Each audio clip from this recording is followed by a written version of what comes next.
Barchaga assalomu alaykum, hurmatli o'quvchilar.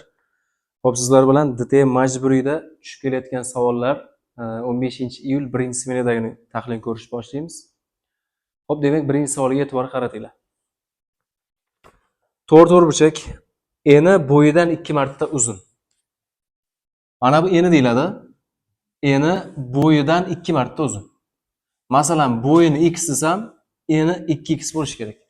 Mana, eni bo'yidan 2 marta uzun. Masalan, 10 bo'lsa, 20 bo'lgan. Tushundinglar? Eni bo'yidan 2 marotabaga uzun. Xo'p, yuzasi 18 bo'lsa deydi. Mana shu to'rtburchak yuzasi 18 bo'lsa, uning bo'yini toping. X toping deyapti. Yuza qanday topilardi? X ga, bo'yiga enini ko'paytirsak, yuza kelish kerakmi? Tushunarli bo'ldi?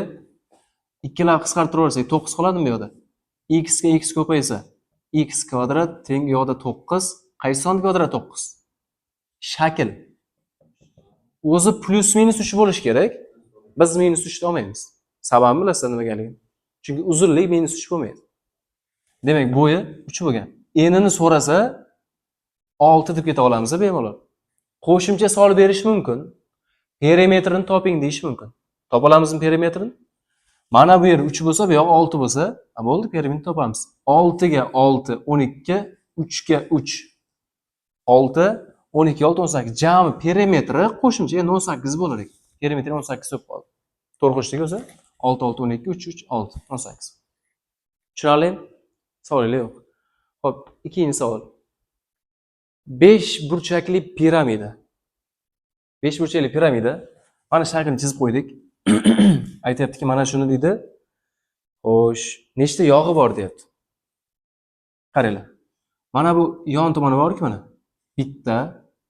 O orqa tomondagisi 2 ta, bu yon tomondagisi 3 ta, mana bu jami katta 4 ta, bu katta 5 ta.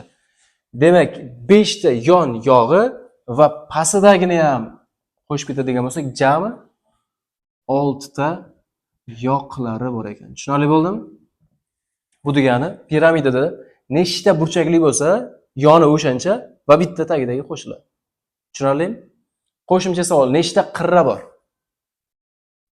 Tepalardan 5 ta tushib kelgan, taglarida ham 5 ta. Bu degani 10 ta qirralari bor. Tushunarlimi? Nechta uchi bor? Tepada bitta uch, pastida 5 ta, jami 6 ta uchi bor ekan. Tushunarli bo'ldimi? Savolinglar yo'q? Xo'p, yaxshi. 3-savol. Yozmadim chunki bu masala. Akmal va ukasi deydi. Ikkalasida jami 112 ta yong'oq bor ekan. Bunday qilamiz.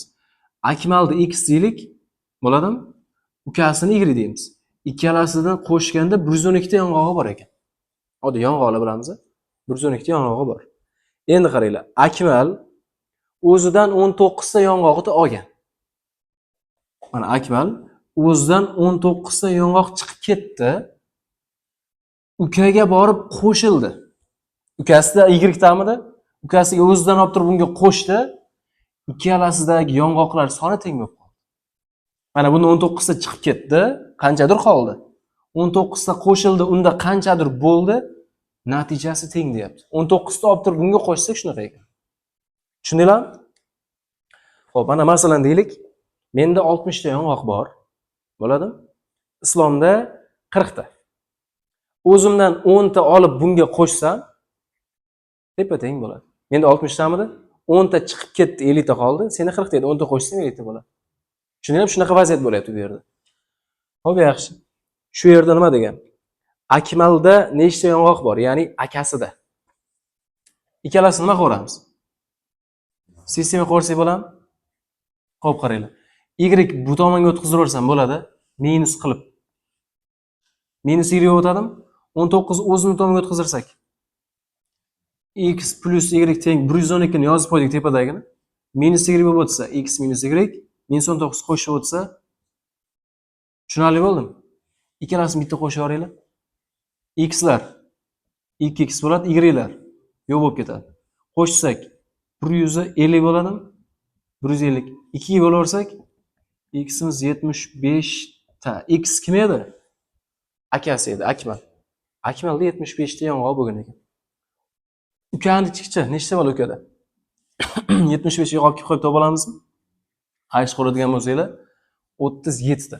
Ukada 37 ta bo'lgan ekan. 19 soat turib bunga qo'shsa teng bo'lar ekan dedi. Savolda shunday ekan. Endi 4-savol qaranglar, juda ham oddiy.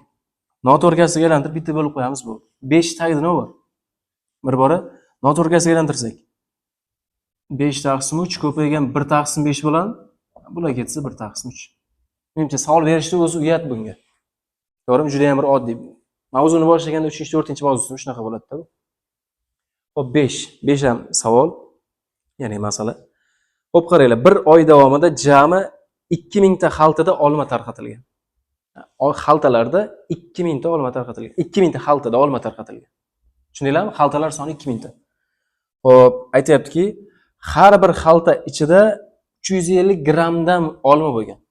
Qanchaligini bilmaymiz, nechtadanligini bilmaymiz, og'irligini bilamiz. Har bitta xalta, mana shu xalta deylik, 350 gramm shu. Mana shundan 2000 ta. Qancha gramm bo'ladi o'sha topib olaylik? Bu degani 2000 ta xaltani 350 ga ko'paytirish kerak. Bitta xalta 350, ikkitasi 700 bo'ladimi? Ikkitasi 700 bo'lsa, 2000 tasicha 700 ming bo'ladimi? Mana 700 ming nima? Gramm. Kilogramga o'tib olamiz. Bizlar adashmasam javobimiz kilogramda bo'lsa kerak. 1000 gramm u 1 kilogrammida. 3 ta nolni o'chirsak, oddiygina 700 kilogramm bizga o'sha 1 oy davomida olma tarqatgan bo'lar ekan. Tushunali? 2000 ta xaltada. Yaxshi, savolinglar bo'lmasa 6. Bug'doy yanchilganda, ya'ni tuyilganda, bug'doylar bilamiz, tegirmonlarga borib tuydiradi-yu. O'zining kepagi chiqib ketadi. Qanaqadir oshcha chiqindilar chiqib ketadi va 75% bizga un bo'lib qolar ekan. Endi aytayaptiki, xo'p, 6 sentiner un olish uchun qancha kilogramm bug'doy olib kelish kerak? Sentiner degani 1 sentiner bu 100 kilogramm bo'ladi. Tushunarlimi? 1 sentiner 100 kilogramm. Endi qaraylik, boyagi masalamizga qaytadigan bo'lsak, bizda deylik, jami tegirmonga x kilogramm o'sha bug'doy keltirdik. Bo'ladimi? X kilogramm bug'doy keltirdik. Bizga qanchasi qolyapti? 75% bizga qolyapti. Tushunarlimi?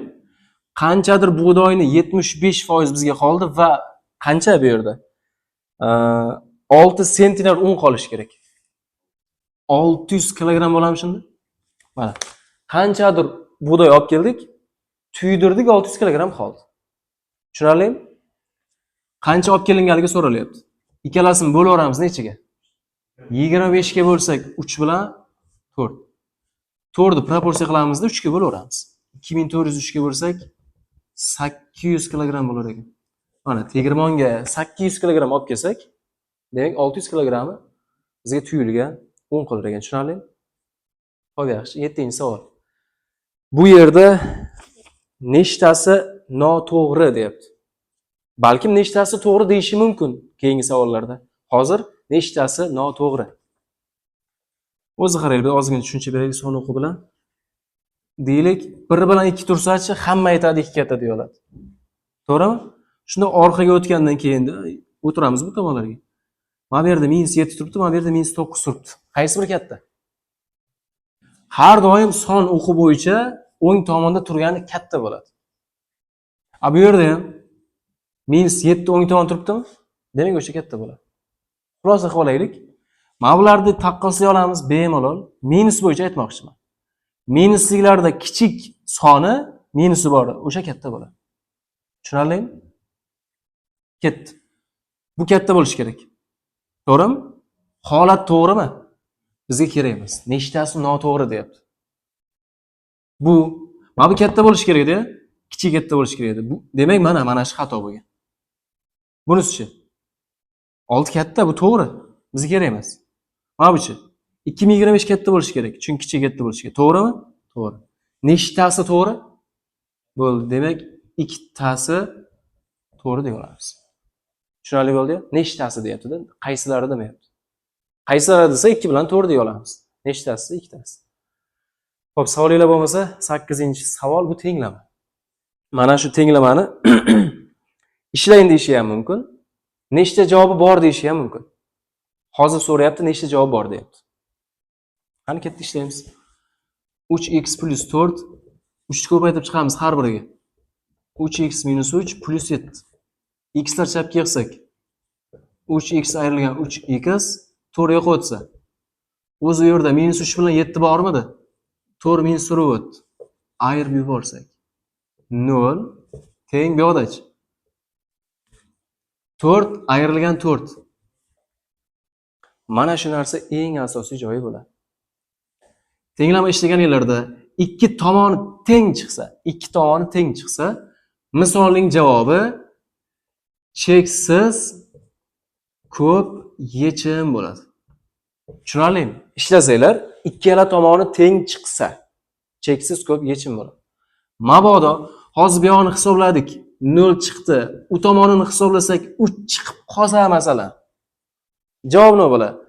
Javob umuman yechimga ega emas. Javobi mavjud emas yoki bo'sh to'plam deyish ham mumkin. Biz nima deymiz hozir? Yechimga ega emas deymiz. Yechimga ega emas. Ya'ni mana dumaloq ustiga chizib qo'yiladi o'zi ko'p vaziyatda. Bo'sh to'plam deb qo'yadi. Variantda ham balki turishi mumkin-da hozir. Biz u bo'sh to'plam belgisini ko'proq asosiy matematikalarda ko'proq ishlatamiz buni. Tushunarlimi? Yoki yana bitta narsani aytib qo'yay. Cheksiz ko'p yechim dediku, buni o'rniga mana bunaqa qilib qo'yish ham mumkin. X qarashli R deb yozib qo'yish ham mumkin. Mana bu ham cheksiz ko'p yechim degan ma'noda keladi. Tushunarlimi? Yoki yana cheksiz ko'p yechimni o'rniga mana buni ham yozish mumkin. Minus cheksizlikdan plus cheksizlikgacha. Mana bunaqa holatda turishi ham mumkin. Demak, cheksiz ko'p yechim ko'proq ekanda, to'g'rimi? Ham bunaqa, ham cheksiz ko'p yechim, ham R deyish ham mumkin. Yechimga ega emas bo'lsa, dumaloq qilib ustiga chizib qo'yadi yoki yechimga ega emas, javob mavjud emas, shunaqa deb yozib qo'yish mumkin. Tushunarli bo'ldimi? Xo'p, yaxshi, 9. Mana shu shaklda yig'ish kerak, parallelipiped bo'ladi deyapti. Mana shu shaklda shuni yig'adigan bo'lsak, mana tayyor parallelipiped bo'ladi. O'sha parallelipipedning hajmi so'ralyapti. Endi buni yig'ish, mana bu joyini tug'izadigan bo'lsak, mana bularni ustimiz yopamiz-da shuni, to'g'ri? Mana bular yonib bo'lib qoladimi? Mana shakl hosil bo'ladi natijada. Bu shaklni hajmi topish qiyin emas, to'g'rimi? Parallelipiped hajmi qanday topilardi? Har bitta tomonlarni ko'paytirib chiqamiz. Eni, bo'yi, balandligi. Demak, 4, 6, 10. Jami ko'paysa 240. Hajmi 240 bo'lgan.